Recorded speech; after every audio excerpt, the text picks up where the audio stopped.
la grâce et la paix du Seigneur Jésus-Christ soient avec vous. Amen. Êtes-vous content ici ce matin? Acclamez le Seigneur. Gloire à Dieu.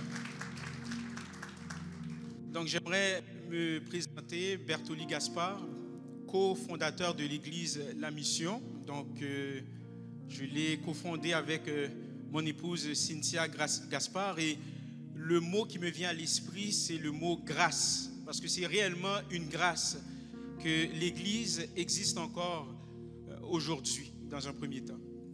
Donc on vous souhaite la plus cordiale des bienvenues au sein de l'église La Mission du Grand Montréal. Et maintenant est venu le temps du Seigneur. Le Seigneur a quelque chose à nous dire par rapport à cette église et bien entendu par rapport à nos vies. Et j'aimerais dans un premier temps vous présenter le prédicateur de circonstance. C'est un ami personnel à moi. Son nom est pasteur Gabriel Jean-Baptiste. Il est le pasteur principal de l'église Renouvelée à Montréal. Et je lui donne un sobriquet, un surnom. Je l'appelle The Golden Voice. The Golden Voice, parce que lorsqu'il chante « Mes amis », c'est quelque chose, c'est quelque chose. Il le sait très fort bien, je le taquine souvent, The Golden Voice. Donc un jour, il viendra probablement chanter avec sa voix suave, n'est-ce pas? Donc là, il me regarde. Donc le Seigneur l'a appelé aujourd'hui parce qu'il a un message pour nous. J'aimerais, dans un premier temps, que vous soyez de toute oreille et permettez au Seigneur de vous transformer par le biais de ce message. Par votre acclamation, nous allons acclamer le Seigneur pour la vie de pasteur Gabriel Jean-Baptiste, a.k.a. Golden Voice.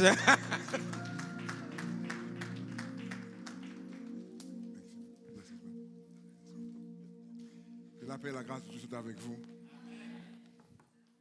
Très content d'être avec vous ce matin. Je vous envoie les salutations de l'Église locale renouvelée. Je vous souhaite un bon anniversaire à toute la famille de la mission. Que le Seigneur vous fortifie de cet anniversaire et surtout qu'il vous permette de vivre d'autres anniversaires. Amen. Je salue tous ceux que je connais, ceux que je ne connais pas. Je suis Gabriel Jean-Baptiste, marié depuis 17 ans. 17 ans, 4 enfants, 3 filles, 1 garçon. Le dernier a 2 ans, la plus vieille a 15 ans. Tête chargée. Mais c'est fini après ça. Nous avons demandé à Dieu de faire grâce. Amen. Quand tu as des enfants, tu comprends. Quand tu avais 3 filles, tu as un petit gars, le petit gars, il voulait 3 filles. Tout seul. Très, très content d'être avec vous ce matin. Comme on vous a dit, je suis pasteur d'une église qui s'appelle PEPF Renouvelée, donc on appelle Renouvelée pour court. PEPF qui veut dire Première Église de Pentecôte française. Et nous célébrerons l'année prochaine 105 ans. 105 ans, donc vous comprenez que je n'ai pas 105 ans, donc, mais très heureux d'être avec vous ce matin. Ce matin, j'ai eu le privilège d'être appointé pour le message de la parole de Dieu. Nous serons dans le texte, premièrement, dans Éphésiens 5, verset 8, et nous lirons du verset 8 au verset 14 inclusivement. Si la pianiste peut revenir quelques secondes, s'il vous plaît. À défaut de revenir chanter, mais on pourra peut-être faire un petit moment d'adoration avant la prédication. Amen. Éphésiens chapitre 5, verset 8 à 14. Je lirai pour vous dans une version qui sera quelque peu différente de la vôtre. Je serai dans la parole vivante.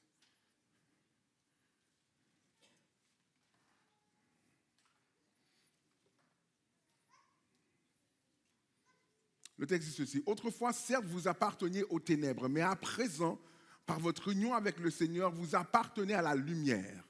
Comportez-vous donc comme des enfants de lumière, car ce que produit la lumière, c'est tout ce qui est bon, juste et vrai. Comme des enfants de la lumière, efforcez-vous de discerner ce qui plaît au Seigneur. Est-ce qu'on peut dire ensemble discerner? Ne participez pas aux pratiques stériles que favorisent les ténèbres, mais démasquez-les plutôt. Car tout ce que ces gens-là font en cachette est si honteux qu'on n'ose même pas en parler. Mais quand ces choses sont démasquées, leur véritable nature paraît à la lumière. Or, ce qui apparaît à la lumière est lumière. De là viennent ces paroles. Réveille-toi, ô toi qui dors, relève-toi d'entre les morts. Le Christ fera lever sa lumière sur toi.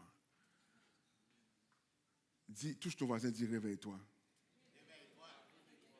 Touche ton voisin, dis réveille-toi. N'importe quoi, n'importe quelle tonalité. Touche ton voisin, dis encore réveille-toi. Là, je veux que tu le secoues. Non, c'est pas vrai. Secoue pas personne. Ce matin, on fête 6 ans. Dites avec moi 6 ans. Et je sais c'est quoi être pasteur, je sais quoi être membre d'église qui démarre, je connais ça.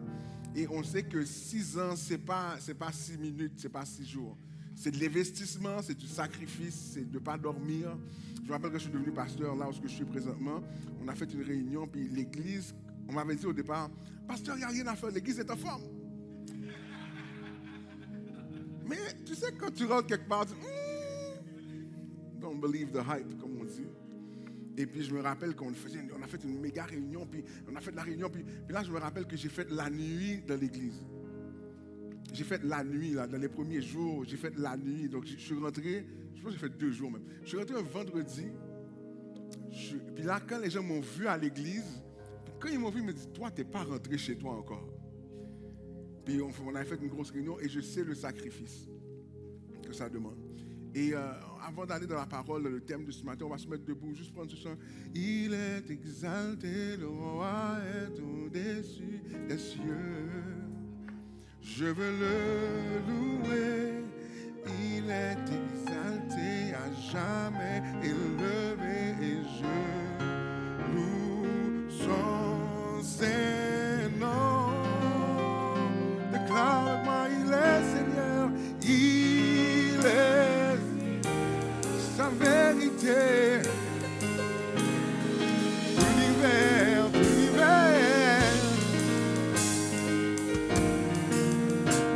se réjouit en son Saint-Nom. Il est exalté, le roi est au-dessus. Oh, oui, il est exalté, le roi est au-dessus. Ensemble. Il est exalté, le roi est au-dessus. Il est Seigneur, il est sa vérité. L'univers se réjouit.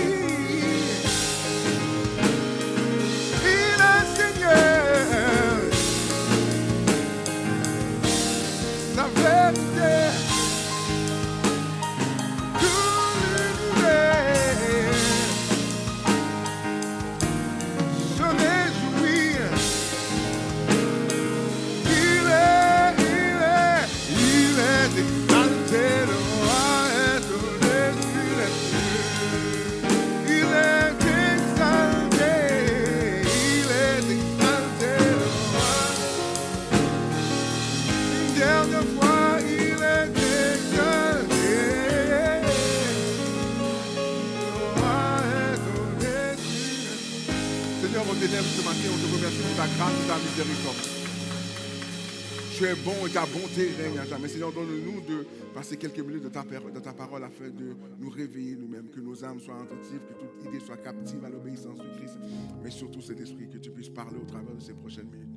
C'est ce que nous te prions dans le nom de ton Fils Jésus-Christ. Le peuple peut dire Amen. Ils peuvent s'asseoir dans la présence du Seigneur. Soyez bénis. Amen. On vient de lire un texte et on parle de se réveiller ce matin. Et je me rappelle, si vous êtes un fanatique de cinéma américain, il y a un film qui s'appelle The Sixth Sense. Le sixième sens, je pense que ça s'appelle en français. Je ne sais pas comment ça s'appelle ça en français, mais ce n'est pas important. Mais dans ce film, c'est Bruce Willis et un jeune garçon. Et Bruce Willis, au départ du film, subit une attaque. Et une attaque où on va le tirer. Et puis, tout ce qu'on voit dans le film, c'est qu'il se fait tirer. Et tout d'un coup, on le voit des mois plus tard avec un enfant. Un enfant qui, lui, dit voir des morts. Si vous savez, c'est être fanatique des mimes sur Internet, c'est lui qui dit « I see dead people ». Il voit des gens qui sont morts. Et tout au long, Bruce Willis pense dans le film, et Bruce Willis lui parle et pense que c'est un désordre psychologique. Et il l'accompagne. Et à un moment donné, il commence à croire que c'est réellement vrai ce qu'il vit. Et le petit jeune lui dit que lui, il voit les morts, mais les morts eux-mêmes ne savent pas qu'ils sont morts. Et donc, la réalité qu'ils voient, c'est celle qu'ils projettent parce que dans leur tête, ils ne comprennent pas qu'ils sont morts. Et le film continue, et puis à un moment donné, à la fin du film, on voit Bruce Willis qui rentre chez lui, va voir sa femme. Et ça faisait longtemps qu'on n'avait pas vu son épouse depuis l'attaque du début du film. Et lorsqu'il voit, il entend sa femme dire « Mais pourquoi, il s'appelle Malcolm dans le film, pourquoi tu m'as quitté, tu m'as laissé dans cette confusion ?» Et elle voit la bague, ou l'alliance, il voit plutôt l'alliance de mariage, son alliance tomber à terre de sa main. Mais dans sa tête, son alliance est dans son doigt. Et il comprend à la fin du film que ce que le petit jeune lui avait dit au départ, que lui-même était mort, mais n'avait jamais réalisé pendant les 90 minutes du film qu'il était mort. Intéressant comme passage. Et Paul fait une analogie intéressante. On parle, dans le texte original, on parle de quelqu'un qui est mort, mais en même temps, on parle de se réveiller. Normalement, tu ne peux pas être mort et dormir en même temps. Mais très souvent dans la Bible, il y a ce paradoxe qui est créé dans le texte, où on parle de mort et on parle de sommeil qui est là. Et lorsqu'on parle de ces choses-là, je veux qu'on comprenne que souvent aujourd'hui on parle d'être woke. Combien de gens connaissent cette expression-là? Woke. Et woke ou être réveillé, si vous voulez, c'est une expression populaire qui veut dire aux gens d'être allumés par rapport aux choses sociales qui les entourent. Mais très souvent, ce qui arrive, Église de la Mission, c'est que nous sommes allumés par tout ce qui nous touche dans notre humanité, mais notre spiritualité est éteinte. Au point tel que nous préférons investir dans un acte très, très humain qui fait du sens au niveau de nos valeurs, mais on oublie que nous avons une responsabilité d'être très conscients de ce que Dieu fait dans les cieux et ce qu'il veut faire sur la terre avec toi. Si tu es là avec moi, dis, je dois me réveiller. Dis, je dois me réveiller. Dans Proverbe 20, verset 13, dans Proverbe 20, verset 13, il va dire ceci: n'aime pas trop le sommeil pour ne pas finir dans la pauvreté. Garde tes yeux ouverts. Dis à ton voisin, ouvre tes yeux. Et le texte dira, et tu auras de quoi te rassasier. Nous devons comprendre que spirituellement, lorsque nous commençons à tomber dans un sommeil, nous devenons des gens qui ne peuvent pas porter du fruit et qui ne peuvent pas être utilisés par Dieu. Parce que pour être utilisé par Dieu ou même porter du fruit selon ce que Dieu a établi dans ta vie, il faut que tu sois réveillé, donc conscient de ce que Dieu veut faire avec toi. Et très souvent, ce qu'on arrive, c'est qu'on se réfugie dans une religion, mais on refuse d'avoir une communion. Parce que pour que tu sois conscient de ce que Dieu fait dans les cieux et ce qu'il veut faire au travers de toi sur la terre, tu dois être dans le mode communion, mais pas religion. La religion, c'est le fun. Tu viens le dimanche matin, tu as chanté quelques chants, ça t'a donné quelques frissons, mais ça n'a pas plus changé les choses. Mais la communion fait que, même si je n'ai pas chanté des chants dans l'église locale, là où je suis, je sens que Dieu est avec moi. Et lorsque je lui parle, il me répond. Est-ce que tu es là avec moi? Et donc maintenant, il y a un appel pour l'Église de la Mission, je crois, dans ce 6e anniversaire, d'être conscient, dites avec moi, conscient, de ce que Dieu veut faire avec vous pendant les 6, 7, 8, 60 autres prochaines années. Nous devons réaliser que nous avons une nécessité de ne pas simplement vivre l'Église ou la foi avec Dieu au travers de contexte dominical, au travers du dimanche matin, mais il te faut vivre ta foi dans un contexte où ce que tu comprends que Dieu a planifié quelque chose depuis l'éternité pour que tu le vives maintenant. Dis conscient. Dis réveille-toi.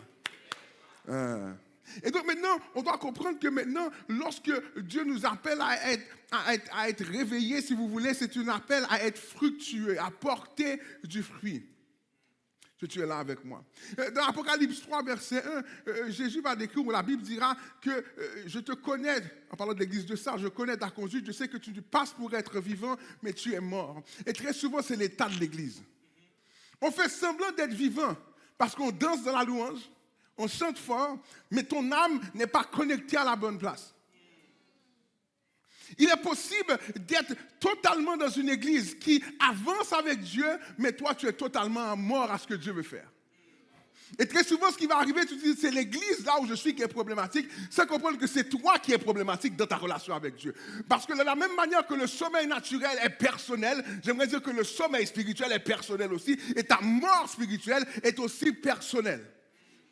Et quand je dis mort spirituelle, je veux que vous compreniez, c'est ma capacité d'être dans une relation vivante et qui grandit. Tout ce qui vit doit grandir.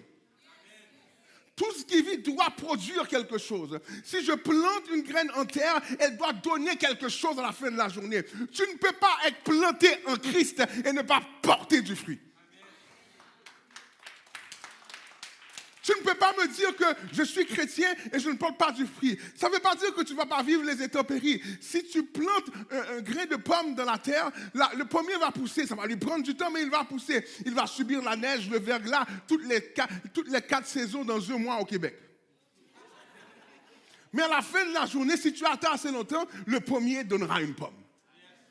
Ne reste pas là à dire « Oh Seigneur, je t'attends ». Non, non, non. Quand tu es connecté avec Christ, tu dois porter du fruit. Et très souvent, ce qui arrive, c'est que tu restes endormi et tu te contentes. L'un des pièges du sommeil, c'est le suivant. C'est que pour bien dormir, tu dois être bien confortable. Si tu es là avec moi. Si tu veux bien dormir, tu dois avoir la bonne température. Dépendamment de qui tu es, tu as la douillette, même s'il fait 22 degrés dehors, tu as une douillette sur toi, tu as la douillette et le ventilateur. Tu comprends? C'est d'entre vous, pour bien dormir, il faut que tu ailles prendre le riz, juste avant.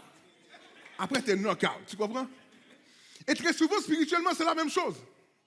Parce que souvent, tu cherches la satisfaction du confort lorsque tu devrais chercher l'inconfort de la sanctification. Parce que être sanctifié veut dire être mis à part pour Dieu. Demande que tu te mettes dans une position qui n'est pas toujours la meilleure pour ta chair, mais bonne pour ton âme. Des fois, si tu veux atteindre certains buts, tu as besoin de ne pas dormir, comme ceux qui sont étudiés. Je me rappelle que ma femme devenait infirmière, et puis j'ai fait les nuits avec elle à étudier. Puis ma femme dort facilement. Ma femme, n'importe où, elle peut se dormir. God bless her soul. N'importe où, elle peut se dormir. Puis je devais rester là, dire, lève-toi. Lève-toi. Lève-toi, parce que si tu veux réussir le diplôme, il y a un sacrifice à faire. Si tu veux réussir ta vie avec le Seigneur, il y a un sacrifice à faire. Ne pense pas que tu peux rester là et dormir ou plutôt surfer sur la vague de ton église locale, surfer sur la vague de la personne qui dirige, surfer sur la vague de ton pasteur. Tu dois absolument développer un système d'alerte pour réaliser, man, j'ai besoin d'être réveillé, je dois voir, je dois comprendre, je dois sentir que Dieu est là, je dois être conscient que je suis à la bonne place et au bon moment. Rien de pire que d'être quelque part où Dieu ne t'attendait pas.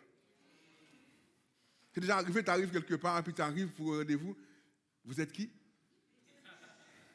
Je dis, j'avais rendez-vous. Non, tu n'avais pas rendez-vous. Si tu es là avec moi, dis, réveille-toi. Dis, réveille-toi. Gloire à Dieu. Maintenant, comment être dans une attitude de réveil? Comment être dans une attitude où on est toujours allumé? Et je veux que vous compreniez quelque chose. L'une des choses, c'est que nous avons toujours à combattre le sommeil spirituel. Pourquoi? Parce qu'on vit dans un contexte social où qui tu es dans ta foi semble détonner avec ce que la société veut. Puis, ce n'est pas tant que aussi longtemps que ça détonne, non, mais tout le monde veut Jésus tant qu'il ne doit pas gérer ta vie et te dire comment vivre. Tout le monde veut Dieu tant que Dieu ne te dit pas quoi faire. Donne-moi la bénédiction, Dieu, mais viens pas me demander des comptes. Si tu es là avec moi. Je veux l'hypothèque, mais je ne veux pas payer le versement hypothécaire. Tu sais, je veux le beach body, mais je ne veux pas aller payer le prix dans le gym. Je veux manger McDo, Méli-Mélo, tu comprends?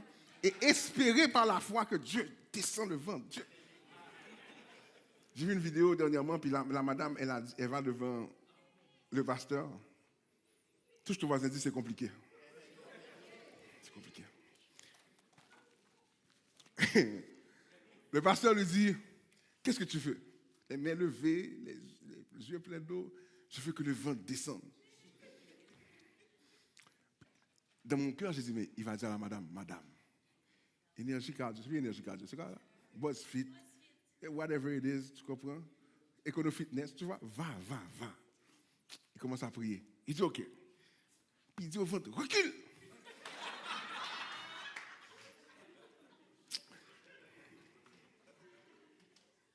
On trouve ça drôle, mais la tristesse, c'est que souvent, spirituellement, nous sommes pareils. On croit dans des absurdités parce qu'on veut compenser pour notre manque de communion.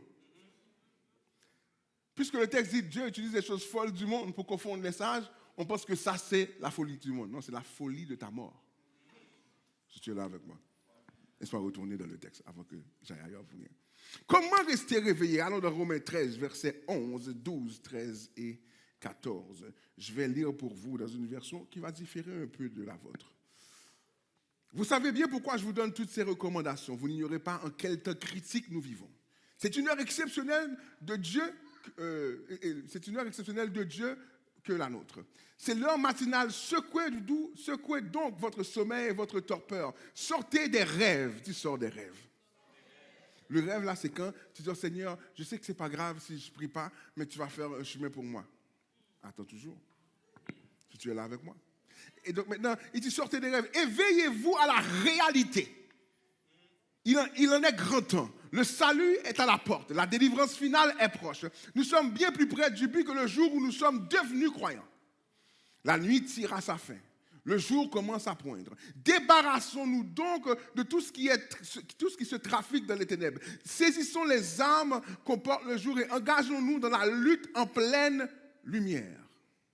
Vivons correctement et honnêtement, comme il convient en plein jour. Ni orgie, ni beuverie, ni flirt, ni aventure sentimentale. Flirt, c'est quand tu es sur IG, sur Snapchat, puis là, tu parles à une fille, mais tu ne vas rien régler de sérieux. Tu parles à un homme, tu ne vas rien régler de sérieux. Est-ce que tu es là avec moi? Retournons dans le texte.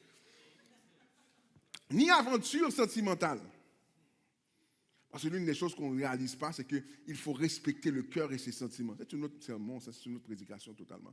Ou expérience sexuelle. Je n'étais pas venu pour tout ça ce matin, mais laisse-moi reprendre pour toi. Ni orgie, ni beuverie, ni flirt, ni aventure sentimentale ou expérience sexuelle, ni sensualité, ni immoralité. Loin de vous les discordes, les jalousies et les rivalités partisanes. Souvenez-vous toujours que vous appartenez au Seigneur Jésus. Cachez-vous en lui, qu'il soit votre parure et votre armure. Ne soyez pas au service de l'homme, livré à lui-même. Vous risquez d'en réveiller les passions. À force de penser aux appétits de votre être naturel, vous en exciterez les convoitises. Ne vous préoccupez pas donc de ces désirs, ne leur cédez pas.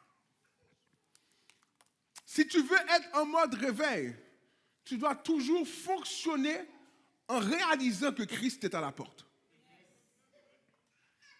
Je sais qu'on vit dans une époque où ce qu'on aime prêcher, tu vas être béni, tu vas être délivré, et je le crois. Dieu va te bénir, Dieu peut te délivrer, Dieu veut ton bien. Mais Dieu veut que tu saches aussi que ton bien est plus loin encore, parce qu'il t'attend aussi dans l'éternité. Francis Chan, un pasteur très connu, explique souvent à quoi ressemble l'éternité. Je n'ai pas avec moi, mais si je pourrais prendre un long fil ou un long jack, je vous aurais montré que souvent, on regarde la vie comme étant courte. Laisse-moi prendre le micro pour 2 secondes. Ça va faire la même chose. Et maintenant, si je prends le micro, je veux que vous compreniez que tout ce que vous voyez là devant vous, c'est l'éternité. Vous me suivez jusque-là? C'est l'éternité. Ta vie, c'est cette partie-ci. Tout ce que tu fais, tu vis, tu fonctionnes, tu pries simplement pour ça, en oubliant qu'il y a tout ça après. Est-ce que tu es là avec moi? Et très souvent, la seule manière de rester en mode de réveil, c'est de toujours comprendre que je vis ici-bas. J'ai des défis ici-bas. Il y a des choses que je veux accomplir et c'est bien. Mais j'ai toujours une perspective sur l'éternité. Dis avec moi l'éternité. Je réalise que Christ doit revenir. Je réalise qu'il n'est pas mort simplement pour que j'ai une Mercedes, une maison à Westmount, un bon emploi, un bon mari, une bonne vie. C'est pas ça qu'il est venu régler à la base. Il est venu régler pour que tu sois connecté à jamais. La Bible dira en Jean qu'il vous a donné le pouvoir de devenir enfant de Dieu. Pas simplement comme une identité sociale, mais comme une identité officielle dans le monde spirituel pour que lorsque l'ennemi vient à ta porte, il réalise que tu n'es pas n'importe qui, mais tu es racheté par le sang de l'agneau, racheté par l'œuvre de la croix. Conséquemment, je reste en mode réveil parce que je réalise que ma vie ici-bas est un peu de temps. Mes joies sont un peu de temps. Le Corinthiens 13 va dire que les discours respirés vont partir. Le parler en langue va arrêter. Il y a plein de choses qui vont arrêter, mais il y a 3 choses qui demeurent. La foi, l'espérance et l'amour. Mais la plus grande, c'est l'amour. Et c'est ce même d'amour qui t'amène dans l'éternité avec lui. Tu dois vivre ta vie selon ce que Dieu a planifié pour toi dans l'éternité. Tu dois réaliser que la vie ici-bas a une date d'expiration.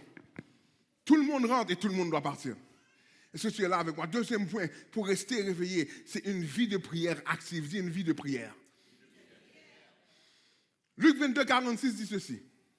Pourquoi dormez-vous, leur dit-il? Debout et priez pour ne pas céder à la tentation. L'une des choses qui arrive lorsque tu dors trop, c'est que tu cèdes à la tentation. Tu avais un rendez-vous au BuzzFeed à 6 heures. Mais le sommeil est bon. Bon, oui, le sommeil, il est bon. Tu dors, tu adores, tu dis Seigneur, béni sois-tu pour le doux sommeil. Et puis maintenant, l'heure est passée. Tu es parlé lundi, tu es parlé mercredi, tu es parlé jeudi. Tu dis, je recommencerai la semaine prochaine. Et tout d'un coup, l'abonnement que tu payes, ça fait 4 mois que tu le payes, mais tu n'as jamais été une seule fois. Parce que le sommeil est bon.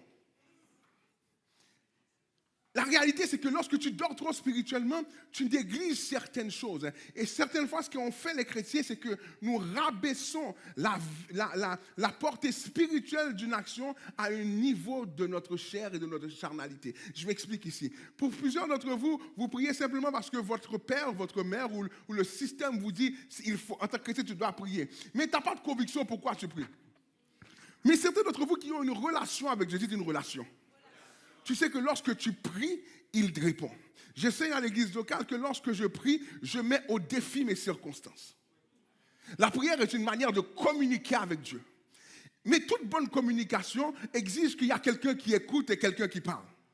Si tu parles tout seul tout le temps, c'est que c'est un monologue. Tu n'as pas une communication avec Dieu. Lorsque je prie, je donne une chance, je parle, j'exprime mon cœur à Dieu. Et certains d'entre vous voulez simplement prier quand tout va bien. Mais Dieu veut entendre ce qui va mal. Il y a un cantique que peut-être que vous connaissez bien. Ça dit, abandonne ta vie, tes craintes et tes vœux. Ça veut dire que Dieu demande que tu lui donnes tout. Dis-moi quand tu es frustré, dis-moi que ça ne va pas, dis-moi que tu es découragé, dis-moi qu'en tant que célibataire, c'est difficile de me contenir sexuellement. Seigneur, j'ai de la difficulté. Quand je vois un tel, j'ai vraiment des problèmes qui se passent. Mais maintenant, tu dois lui apporter ça. Et quand tu pries, qu'est-ce que ça fait? C'est que Dieu, lui, dans sa conversation avec toi, te répond. Plus Dieu te parle, plus tu restes réveillé. Plus que tu es conscient de ce qui se passe. Encore une fois, le réveil, ce n'est pas simplement d'être excité, mais c'est d'être conscient de ce que je dois faire. Lorsque je sors de mon sommeil, vous savez, quand vous sortez du sommeil, si on vous dit quelque chose, vous n'avez rien entendu. Est-ce que tu es là avec moi? D'ailleurs, si on vous parle de votre sommeil, je te dis, donne-moi $1 million, et puis tu vas me dire oui dans le sommeil, et quand je viens encaisser, tu te dis, mais je t'ai jamais donné. Oui, mais tu m'as dit oui, mais je dormais, ce n'est pas important. Très souvent, vous êtes endormis. Vous pensez que la prière, c'est quelque chose de basique. Non, la prière, c'est quelque chose d'extraordinaire. Un chrétien, la Bible va dire quoi? Prier sans cesse. Prier sans cesse, je ne veux pas dire que tu fais 24 heures sur 24 à prier. Ça veut dire que chaque opportunité, tu l'as saisie pour aller en Dieu en prière. Pour aller vers Dieu en prière. Ça veut dire que si je vais bien ce matin, je vais prier Dieu. Si ça va mal ce matin, je vais prier Dieu. Si je suis frustré, je vais prier Dieu. Si Pasteur Mertoli a marché sous mes souliers, je vais prier Dieu. Est-ce que tu es là avec moi? Celui qui est réveillé a une vie de prière active. Ça veut dire que j'investis du temps dans la prière. Je prends du temps personnel. Certains d'entre nous, la vie de prière est un événement. C'est quand l'église locale dit il y a 3 jours de prière, c'est là qu'on doit venir prier. Pendant les 3 autres mois, tu ne priais pas. Plusieurs d'entre nous, la vie de prière, c'est un Tylenol. C'est lorsqu'on en a besoin que c'est là qu'on va consommer. Oh, maintenant, la Bible dit prier sans cesse. Tu ne peux pas être réveillé s'il n'y a pas cette vie de prière-là qui t'entoure. Ça veut dire que tu te lèves, et ceux qui ont la bénédiction de travailler, de faire du travail à domicile, là, d'être remote à la maison, vous savez que vous avez une opportunité en or. Au lieu d'investir le temps dans ton transport en commun, tu peux prier. Quand tu veux rester réveillé avec Dieu, ça demande que tu donnes une place de choix à la prière. Tu ne peux pas juste prier quand on vient ici le matin. J'ai aimé un soeur communiste qui priait le matin. Et puis chaque fois que tu l'entends prier, c'est soi. Tu comprends? Dis ton voisin, c'est soi. Tu l'entends prier et puis tu dis, ouh, Seigneur, moi je veux prier comme ça aussi. C'est l'expression, l'articulation, c'est beau. Mais des fois, tu attends juste qu'elle prie. Si elle ne prie pas, tu ne pries pas. Or, Dieu s'attend à ce que tu lui parles tout le temps parce qu'il aimerait ça te parler. Il aimerait ça te dire des choses pour te permettre de casser le moule dans lequel tu t'es incrusté. Il y a des choses que tu crois de toi-même, il ne te les a jamais dit. La vie te les a dites. Mais lui, il aurait voulu les défaire. Mais comme il n'y a pas de communication, tu restes endormi et tu es dans une mort spirituelle à cause de ce que tu crois de toi. Dis réveille-toi. Dis réveille-toi.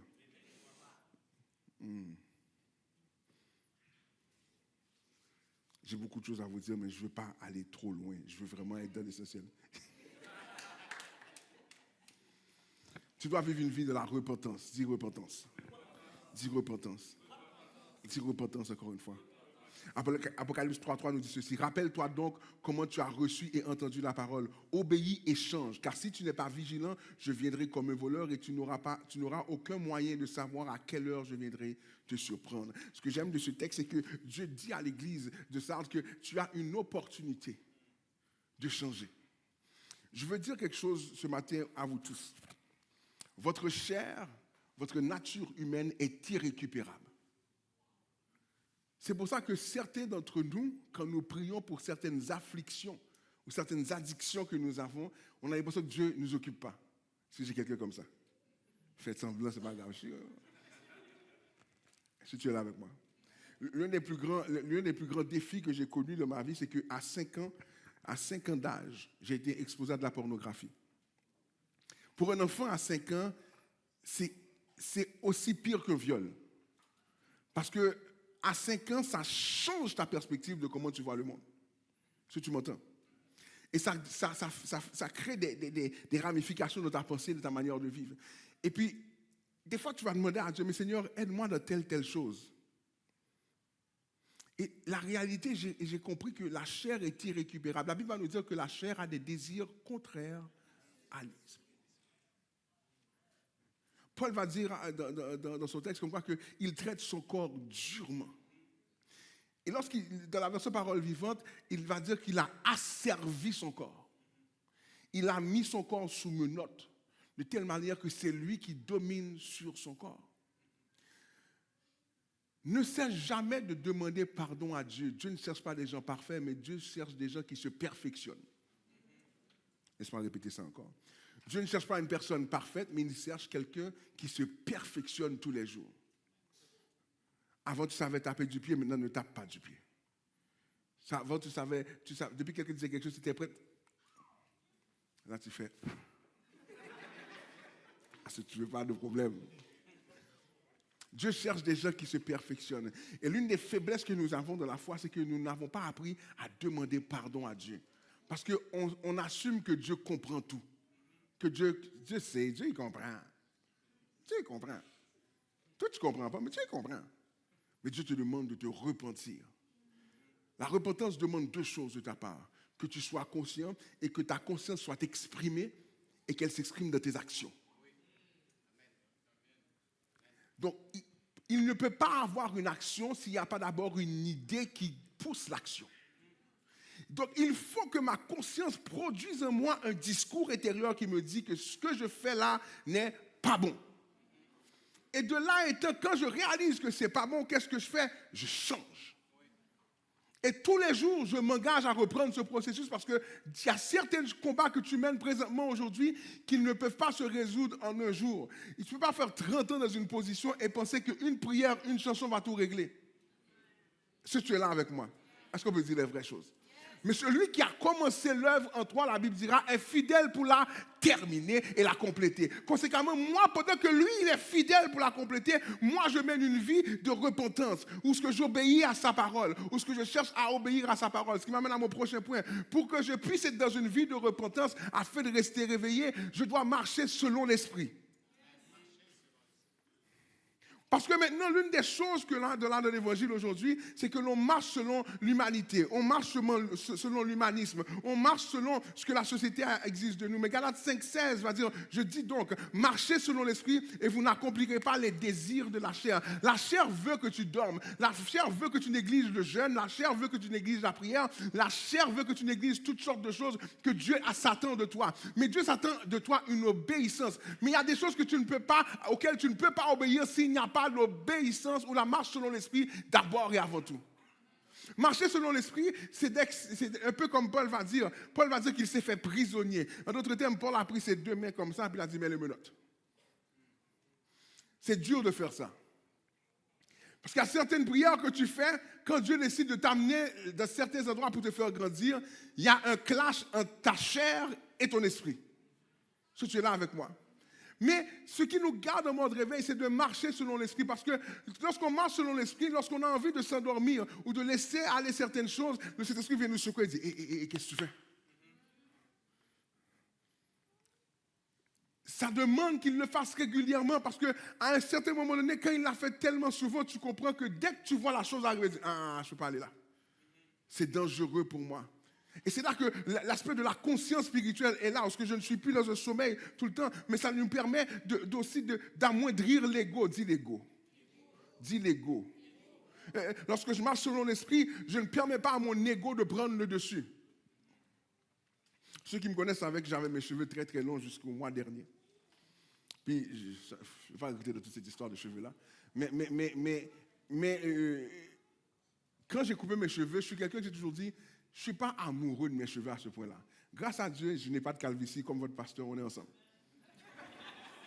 Les cheveux poussent, on fait les couper, on fait ce qu'on veut, ça va revenir, il n'y a pas de problème. Nous avons la foi que ça restera. Amen. Le texte de Corinthiens aurait dû dire, il y a 4 choses qui demeurent. Les cheveux du pasteur, la foi, l'espérance, l'amour. Toute blague à part. Puis je me rappelle que quand j'ai gardé mes cheveux, j'ai reçu un ordre de garder mes cheveux. Ma mère me dit souvent qu'il y a des choses que tu as expliquées aux gens, les gens vont dire que toi, tu es fou. Il faut qu'on t'amène à Louis H ou quelque part, mais ça ne va pas. Mais pour vous faire une histoire courte, j'ai gardé mes cheveux et dans le processus avec Dieu, Dieu m'a fait comprendre que la raison pourquoi je t'ai fait garder tes cheveux, je voulais que tu comprennes que lorsque j'ai des portes que j'ouvre, pour toi, c'est moi qui les ouvre. Pas ton look, pas ton apparence, pas ton savoir, pas ta manière d'être, c'est moi qui ouvre les portes pour toi. J'ai été prêcher dans des églises ultra conservatrices avec mes cheveux, puis ça faisait toujours scandale quand j'ai fini de prêcher. Mais là, quand j'ai fini de prêcher, maintenant, quelques mois de cela, je suis assis pour en parler d'une situation, et le Saint-Esprit m'a dit, écoute bien, je t'amène quelque part d'autre maintenant. Mais je te conseille de couper tes cheveux. Parce que là, lorsque je t'amène, tu vas passer plus de temps à prier pour tes cheveux, que les gens te donnent la paix, que de te focaliser sur qu'est-ce que je veux faire avec toi. Marcher selon l'esprit, c'est pas permettre à ton ego de prendre le dessus. Normalement, je vais couper mes cheveux la semaine prochaine. Mais Dieu a une mode de parler avec moi. Quand il me parle, c'est maintenant. C'est pas dans 20 ans, c'est fais ça maintenant. OK? Et puis, finalement, il s'est passé une circonstance, j'ai coupé les cheveux. Et puis, Dieu m'a fait comprendre que tu dois comprendre que moi, quand je te demande quelque chose, des fois, comme on dit en anglais, it's a time-sensitive matter. Il y a une question de temps. Est-ce que tu es là avec moi? Très souvent, ton ego prend la place de Dieu et dit comment et quand tu dois fonctionner. Marcher selon l'esprit, c'est d'accepter que c'est le temps de Dieu que je respecte et pas mon timing. Parce que souvent, mon timing sert à réconforter ma chair afin que je sois à l'aise dans mon sommeil. Mais je dois apprendre à marcher selon l'esprit afin de ne pas être à l'aise, mais plutôt d'être toujours alerte. Est-ce que tu es là avec moi? On veut marcher selon l'esprit pour rester réveillé dans l'obéissance.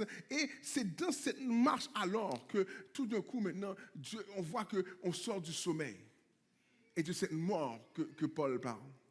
Je vous rappelle que lorsque quelqu'un est mort, il ne peut pas porter du fruit. Il est insensible à ce qui se passe. L'Esprit de Dieu peut être là et ça ne va rien lui dire. Ça demande que Dieu le réveille, un peu comme Lazare dans le tombeau.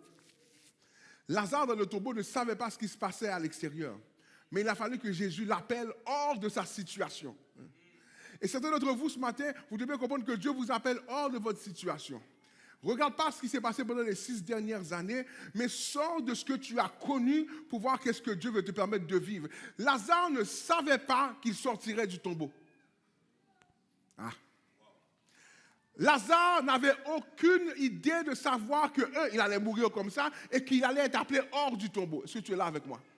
Mais maintenant, il est arrivé dans une situation où maintenant, celui qui a pouvoir sur toute chose l'a appelé hors. La mission, je vais vous dire ce matin que je ne sais pas ce que vous avez vécu pendant les 6 dernières années. Et je sais qu'il peut y avoir des hauts et des bas, des choses qui vous ont plu et moins plu. Mais ce que je veux vous dire à vous et vos leaders, c'est que maintenant, laissons les 6 années derrière et regardons les 6 autres prochaines années au travers de Dieu. Ne reste pas à te mettre dans la position à l'aise de 6 ans, mais au contraire, reste en équilibre avec Dieu. Des fois, c'est mieux d'être en équilibre avec Dieu afin d'être très alerte que d'être à l'aise sur une chaise et de voir que tu passes 6 ans dans une autre léthargie, 6 ans sans produire du fruit, 6 ans sans aller de l'avant. Ne reste pas à regarder derrière. Il n'y a personne qui conduit une auto pour aller à une destination qui regarde d'où ce qu'il vient tout le temps. Il doit regarder vers l'avant parce que vers l'avant, il y a une série de situations qui vont se présenter qui n'étaient pas prévues. Il y a une série de difficultés qui ne vont pas être prévues. Il y a une manière qu'on va te percevoir que tu n'auras pas calculé. Mais tant que tu as les yeux en avant sur celui qui t'appelle là, qu'on appelle Jésus, tant que tu as les yeux devant,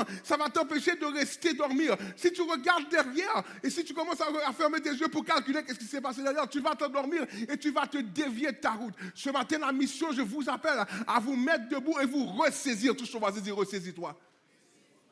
Et à regarder en avant.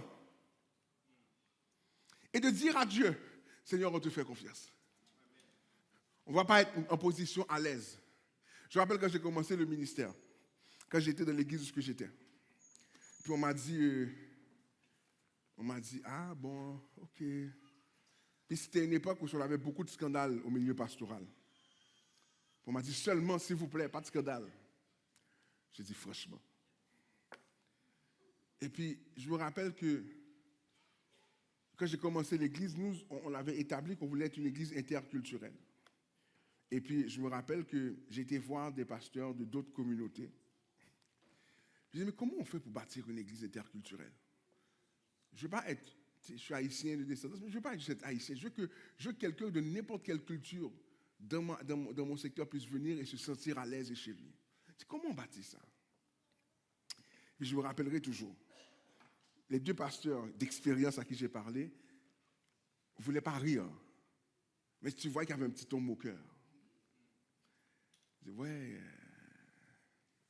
Là, ils ne savent pas comment parler. Là, c'est difficile tout de coup. Tu sais. Et puis il me dit, le premier défi, c'est là. Je dis, comment ça, là? J'ai dit, well. Et je vais à l'école, je vais à l'école à l'heure, je vais travailler à l'heure, je ne comprends pas de quoi on parle. Non, des fois c'est difficile. Puis là, il m'explique 26 exemples de comment des familles issues des communautés culturelles ne sont pas ponctuelles. Et puis il m'a dit, en tout cas, tu sais, je ne sais pas comment t'expliquer ça, mais en d'autres termes, ça n'a pas marché ton affaire. Et puis je me rappelle que ceux qui me connaissent, je fais du ministère de louange depuis longtemps, je suis très exigeant dans la louange. Chez nous, il n'y a pas de chant en créole du tout. Mon staff pleure souvent des fois. Pasteur, ben moi, un chant. Non. Parce qu'on veut aller là où Dieu nous attend. Pas là où toi, tu t'attends. Si tu es là avec moi. Puis les années ont passé, puis je me rappelle que quand j'ai commencé, c'était plus complexe et tout ça. Puis aujourd'hui, on a réussi à percer cette barrière-là. On a des hispanophones. On a plusieurs nations de l'église locale. Puis pourquoi? Parce qu'à un moment donné, au lieu de m'appuyer sur ce que l'église avait connu, je me suis appuyé sur celui qui connaissait ce que l'église va vivre. Et donc, quand tu veux rester réveillé, tu dois avoir les yeux sur la personne qui compte. La personne qui compte, ce n'est pas ton voisin, ce n'est pas les autres pasteurs autour de toi, c'est parce que les gens disent, la personne qui compte, c'est Jésus. C'est lui qui donne, c'est lui qui fait croître, c'est lui qui va t'amener à bon port. Puisque vous vivez votre 6e anniversaire, je ne sais pas ce que Dieu vous attend. Mais rester réveillé demande le travail de tous les instants. Je vous exhorte à 2 choses, la mission. Dans l'Apocalypse 3, l'une des choses qu'on comprend, qu'on demande à l'église de Sardes, c'est de tenir bon. Touche ton voisin, dit tiens bon. Tenir bon, c'est des fois se pointer dans une situation qui est sans issue, mais tu comptes sur Dieu. Tenir bon, c'est savoir que Dieu est véritable et réel dans ta vie, même si autour de toi, c'est compliqué. Si tu es là avec moi. Je vous raconte une dernière chose pour voir clôturer. Cette semaine, j'étais à la maison et puis Puis ma fille, ma dernière fille, a dit à sa mère, écoute, j'ai mal à l'œil un peu. Sa maman était infirmière, a regardé, dit, il n'y a rien. C'est ça que je te donne de l'Advil ou sinon, va à l'école. Va à l'école. Elle vient à la maison, puis ma deuxième fille dit, Daddy. Et là, elle ne voit pas. Elle ne voit pas de son œil droit. Je dis, comment elle ne voit pas de son œil droit? Je dis, viens me voir. Je faisais quelque chose, j'arrête ce que je fais. Je dis, prends ta main, mets-le sur l'œil gauche, tu ne vois rien. Puis là, avec l'haïtien que je suis, blackout. Je dis, non, je ne vois rien. Daddy, je ne vois rien. Je dis, mais pourquoi tu ne m'as pas appelé avant? Ben, je dis, bon, ça va rentrer dans l'ordre. Ça va rentrer dans l'ordre. Je dis, comment ça va rentrer dans l'ordre? Prends une lampe de poche, passe devant la pupille réagit, donc l'œil est encore là. Mais l'information visuelle ne se rend pas au cerveau. Quand je mets la lumière, je vois qu'il y a une lumière, mais je ne peux pas avoir plus que ça. On a commencé à prier. Et comme papa qui est proche de ses enfants, ceux qui me connaissent savent que je suis extrêmement proche de mes enfants, je dis, Seigneur, et dit, moi, je n'ai pas géré aucun handicap visuel. Tu dois dire quelque chose. Il y a des carrefours où ce que Dieu te permet d'aller pour te faire grandir, où ce que tu dois tenir bon. Sinon, tu vas péter un câble. Et avec notre système de santé qui est extraordinaire, je me pointe et puis je m'en vais, puis le médecin la regarde, puis elle passe assez vite parce que c'est un enfant, puis on parle de vue, fait qu'il capote déjà tout le monde. Puis moi, je prie, puis sa grand-mère prie, sa maman prie, on est là, puis je prie le Seigneur, puis j'ai dit, Seigneur, tu m'as demandé de te faire confiance dans la vie. Ça veut dire que même lorsque c'est chaotique, je sais que celui qui a la solution, ce n'est pas le docteur au Children's Hospital. Celui qui a la solution, c'est toi. Fait que je vais attendre que tu dises quelque chose. Les heures ont commencé à passer. Elle a commencé à voir. À un moment donné, elle voyait triple. Après, elle voyait double. Puis après, elle a vu normalement. Puis, le médecin, j'ai vu 5 ophtalmologues en 24 heures. 5. Dont la bosse du département. Mais monsieur, on ne comprend pas. L'œil est bien, tout va bien. Mais on ne comprend pas pourquoi elle ne voyait pas. Tenir bon veut dire que je vais accepter les épreuves et les incompréhensions. Tenir bon veut dire qu'il y a des fois que je n'aurai pas la réponse à ma question. Il y a des fois que ma prière va se faire entendre. Et je vais parler comme la sœur Corneille, je vais avoir la belle diction, la belle expression, mais il n'y aura pas une réciprocité immédiate. Ça ne vous est jamais arrivé de prier, puis tout ce que vous avez, c'est la paix qu'il vous a entendu. Mais pas la satisfaction qu'il va vous répondre. Tenir bon, c'est dire, Seigneur, indépendamment comment ça va se passer, moi je te fais confiance. J'ai accepté de ne pas être à l'aise dans ma douleur ou dans ma frustration, mais me tenir en équilibre de telle manière que tu pourras me répondre. Rester réveillé, c'est accepter les vraies réponses. Quand j'ai été à l'hôpital, ma femme m'a dit, si tu as été à l'hôpital, c'est parce qu'en quelque part, tu es en mode panique. J'ai dit, non. J'ai dit, moi, c'est avec Dieu que je fonctionne. J'ai besoin d'aller à l'hôpital pour savoir sur quoi je dois prier, avec quoi je combats, parce que c'est moi qui dois gagner à la fin de la journée. Le chrétien n'a pas peur des vraies réponses, ni des vraies nouvelles, ni des vraies situations. Parce que la personne qui le garde en vie, c'est son Dieu. Et donc la mission dans les prochaines 6 années, ne vous cachez pas derrière les réalités, affrontez-les. Parce que celui qui est en vous est plus fort que ce qui est dans votre réalité présentement. Celui qui est en vous est capable de vous amener à bon port. Restez réveillés, restez alertes. Des fois, pendant que vous êtes réveillés alerte, vous allez voir la réalité de ce qui vous entoure. Mais en toute chose, au nom de l'Éternel, vous les taillez en pièces. Et rappelez-vous que même lorsque vous arrivez dans des situations où vous verrez quelque chose, mais comment Dieu a permis cela? Non. Ce n'est pas que Dieu a permis pour te briser. Dieu permet pour te faire grandir. La question c'est, est-ce que tu veux grandir avec lui? Ou tu veux rester dans ton sommeil bien confortable? Si tu veux grandir avec Dieu, il te faut te réveiller spirituellement. Je sais que lorsqu'on est en mode de location comme vous êtes, on n'a pas la flexibilité qu'on aimerait avoir. Mais qu'est-ce qui vous empêche de posséder ce que vous voulez avoir? Qu'est-ce qui vous empêche de posséder ce que vous voulez avoir? Parce que la Bible dit que celui que vous servez est capable de tout faire. Dieu va dire dans les Écritures comment qu'il s'étonne que personne n'intercède. Demandez et vous recevrez. Le contexte du demander et vous recevrez, vous savez c'est lequel? C'est que c'était des gens qui étaient pauvres, qui n'avaient pas accès à la récolte, ce n'était pas leur champ. Et l'histoire nous raconte que ces gens-là allaient dans les champs pour recueillir le maximum de l'excédent qui restait. Et donc maintenant, demandez et vous recevrez. Une bonne mesure, secouée, bien entassée. Et celui qui était pauvre, comme il n'avait pas d'autres ressources, d'autres manières, il devait s'assurer que c'était bien entassé, bien compacté pour prendre le maximum. Ce n'était pas son terrain, mais le propriétaire du terrain lui donnait. Je veux dire que ce n'est peut-être pas ta ville, ce n'est peut-être pas ton bâtiment, mais celui que tu sers est capable de te donner le bâtiment qu'il te faut. Je prie que ce prochain 6 ans soit l'année des rêves accomplis. Je prie que les prochains 6 ans soient l'année de la croissance spirituelle. Pas une croissance pour que les gens parlent de toi, mais une croissance pour que tu saches qui tu es en Christ. Je prie que ce soit l'année où tu oublies ce que tu as fait dans ton passé et que tu réalises qu'est-ce qu'il veut faire avec toi maintenant. Si tu n'étais pas supposé d'être là, tu serais déjà parti. Car il y a plusieurs personnes qu'on espérait qu'ils soient là avec nous, qui nous ont déjà devancés dans l'éternité. Mais s'il plaise à celui qui est mort pour vous, que vous restiez en vie, alors réveillons-nous afin de le voir accomplir de grandes choses. Je prie avec vous, on va se mettre debout.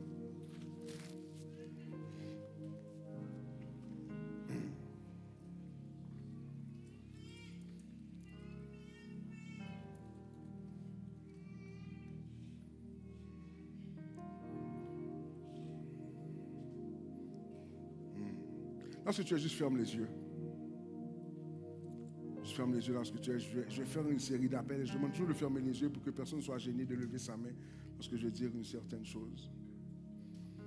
Ce matin, je sais qu'il y a une femme dans ce lieu qui n'a pas de paix.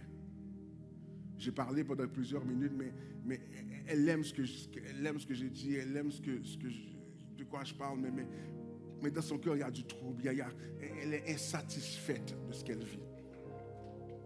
Elle est insatisfaite de ce qu'elle vit. Si tu es là, lorsque tu es, je ne vais pas te faire venir en avant, juste lève ta main lorsque tu es, je vais prier avec toi lorsque tu es. Tu n'es pas en paix, j'ai vu une main, il n'y a pas juste une femme, non. Tu n'es pas en paix, tu es fatigué, tu te poses des questions, il y a une confusion, tu es frustré même à la rigueur. Mais ce matin, je veux te dire que Dieu m'envoie te dire que c'est fini. C'est l'époque du réveil, c'est l'époque où ce que Dieu veut t'amener à un autre niveau. C'est-à-dire, je te prie pour ces gens qui ont levé la main maintenant, Père. Et je te demande que tu puisses les délivrer de leur pire torpeur, de leur pire cauchemar. Je prie que tu leur donnes une paix que toi seul peux donner, Père. Tu ne nous as pas affranchis pour qu'on vive dans un stress, mais tu nous as affranchis pour qu'on ait accès à ta paix qui ne surpasse pas, qui ne peut pas être surpassée par quoi que ce soit, ta paix qui dépasse l'entendement même. Seigneur, je prie qu'il y ait un renouveau dans leur cœur, dans le nom de ton Fils Jésus-Christ. Amen.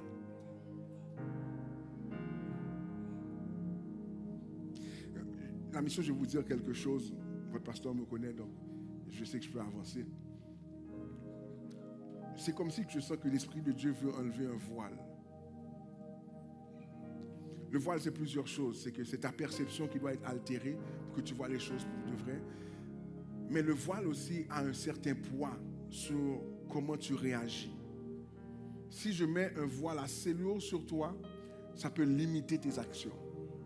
Et ce que je vois Dieu faire avec vous, c'est enlever le voile. Une nouvelle dimension dans une unité qui vous permettra d'accomplir des succès. Une nouvelle dimension dans une unité qui vous permettra d'accomplir des succès. Je veux qu'on fasse cette prière ensemble et on va faire cette prière ensemble où on va dire à Dieu, Seigneur, fais-nous voir des merveilles. Si on peut dire ça ensemble, fais-nous voir des merveilles. Ça veut dire, je veux voir des choses extraordinaires. Des choses que je ne pensais pas, des choses que je n'espérais pas, mais je veux que Dieu les fasse. On va prier ensemble et je voudrais que tu t'engages dans cette prière-là. Je voudrais que, peut-être que toi, il y a des choses que tu vois, que tu aimerais voir dans ton église locale que tu ne vois pas. Peut-être qu'il y a des choses que tu aimerais voir dans la vie de ton pasteur pour que ton pasteur soit plus apte à prêcher l'évangile, pour qu'il soit... Peut-être que tu voudrais voir plein de choses dans leur vie, tu voudrais faire certaines choses. Vous connaissez la réalité de votre église locale, je ne la connais pas. Mais ce matin, on va prier Dieu d'enlever tous les voiles possibles afin qu'on voit les choses clairement et qu'on puisse fonctionner convenablement. Habakkuk 2:2 va dire, écris la vision et qu'on la lise couramment. Le texte se poursuit de l'original en disant que, afin que celui qui court sache comment courir. Quand tu as une vision claire, quand tu vois les choses claires, tu sais comment fonctionner. Amen. Est-ce qu'on peut prier ensemble? Oui, il y a 3 personnes qui ont dit Amen. Est-ce qu'on peut commencer à prier ensemble? Élève ta voix, on va prier ensemble. Dieu, le gloire, Dieu puissant, se lève devant toi. On te remercie pour ta bonté, ta fidélité. Toi qui règnes à jamais, toi qui es bon pour nous. On te remercie et ce matin, nous demandons à faire que tu fasses quelque chose de nouveau. Quelque chose de nouveau dans les vies, quelque chose de nouveau dans les cœurs, quelque chose de nouveau dans nos vies. Que les voiles soient enlevés, que les limitations soient des choses du passé et que tu donnes quelque chose de nouveau, une fraîche rosée, Père. Une fraîche rosée, une fraîche rosée, une fraîche rosée, une fraîche rosée, une fraîche rosée, une fraîche rosée. Père, on te prie pour une nouvelle dimension, de nouvelles révélations. Père, une nouvelle capacité, une nouvelle autorité de la prière. Seigneur, tu es bon et ta bonté ne durera jamais. Père, je prie pour des célibataires qui vont se marier au même sein de l'Église. Père, je prie pour des gens qui vont développer des idées d'affaires qui vont les permettre de prospérer. Père, je prie pour un espace permanent pour l'Église de la mission. Je prie que tu donnes à la mission des ouvriers du sang neuf afin d'accomplir de belles choses. Père, nous prions ce matin que tu enlèves les voiles. Il n'y a aucune limitation pour ceux qui sont en toi. Aucune limitation pour ceux qui sont en toi. Aucune limitation pour ceux qui sont en toi, Seigneur. Nous prions, Père, nous prions. Continuons à prier. Demande à Dieu des choses pour ton église locale ce matin. Continue à prier. Même si moi j'arrête de prier, toi continue à prier. Peut-être que tu te sens vide. Maintenant, demande à ce qu'il y ait un flot qui rentre dans ton cœur. Peut-être que tu te sens vide ce matin. Peut-être que tu sens que tu es déconnecté à Dieu. Mais ce matin, je te dis que tu n'es pas aussi loin que tu penses. Simplement en lui tendant ta main et ton cœur, il peut te montrer des choses. Là où tu es, je t'invite à même parler à Dieu. Peut-être lui dire que je ne sais pas quoi te dire, Seigneur, mais Seigneur, remplis-moi ce matin, remplis mon église locale ce matin, remplis ma bouche de toi. Il n'y a aucune honte ce matin. Il n'y a rien que tu as fait qui peut l'empêcher de te bénir ce matin. Il est bon et sa bonté ne durera jamais. Continue à prier, parle à ton Dieu, sors de ta torpeur ce matin, sors de ta situation ce matin. Je vais le répéter encore. Lorsqu'il y a un temps de prière, ne gardez pas la bouche fermée. La vie et la mort sont au pouvoir de la langue. Et donc maintenant ce matin, que ta langue puisse déclarer la vie, et que ta langue puisse déclarer la paix, l'amour, la consolation dans le nom de Jésus. Parle-lui ce matin, parle-lui ce matin, parle-lui ce matin, parle-lui ce matin. Même si ma voix arrête de prier dans les prochaines secondes, mais toi continue à prier.